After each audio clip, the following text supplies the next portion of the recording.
आज होची mega admission come orientation camp of SIOS and NIOS এই স্কুলটি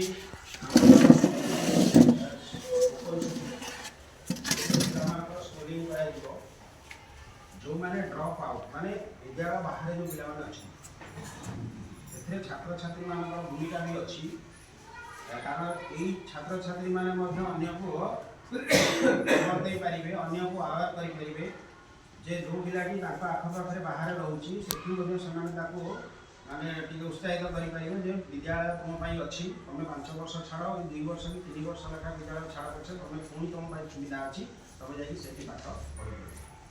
ତେଣୁ ଏଇ ଯେଉଁ ଡ୍ରପ୍ ଆଉଟ୍ ସିଷ୍ଟମ୍ ବିଭୂତି ସାର୍ ତ ସବୁ କଥା କହିଗଲେ ଆମର ଯେଉଁ ଡ୍ରପ୍ ଆଉଟ୍ ଯେଉଁ ପିଲାମାନେ ହେଉଛନ୍ତି ଆମେ କେବେ ବି କୌଣସି ପ୍ରକାର ଡାଟା ଛପେଇ ପାରିବା ନାହିଁ କାହିଁକି ନା କ୍ଲାସ୍ 1ରେ ଯଦି ସାରା ଓଡ଼ିଶାରେ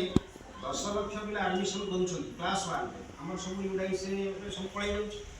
ତେଣୁ 10 ଲକ୍ଷ ପିଲା ଯଦି କ୍ଲାସ୍ 1ରେ ଆଡ଼ମିସନ୍ କରୁଛନ୍ତି ତାହେଲେ ମେଟ୍ରିକ୍ ପରୀକ୍ଷା ଦେଲା ବେଳକୁ 6 ଲକ୍ଷ ପିଲା ପରୀକ୍ଷା ଦେଉଛନ୍ତି 7 ଲକ୍ଷ ପିଲା ପରୀକ୍ଷା ଦେଉଛନ୍ତି ତାହେଲେ ଯଦି ଇଟା 10 ଲକ୍ଷ ତାହେଲେ ଆଉ 10ରେ ବାହାରିଲା ବେଳକୁ କୁଆଡ଼େ ଗଲେ ଆଉ 4 ଲକ୍ଷ କୁଆଡ଼େ ଗଲେ ଆଉ ଲକ୍ଷେ କୁଆଡ଼େ ଗଲେ 50,000 ତେଣୁ ସେଠି ଟ୍ରାକିଂ ହେଉଛି ତେଣୁ ସେଠି ଅଟୋମେଟିକ୍ ସବୁ ଧରା ପଡ଼ିଯିବ ଆମେ କିଛି ବି ଛପେଇ ପାରିବା ନାହିଁ। ତେଣୁ ଯାହା ହଉ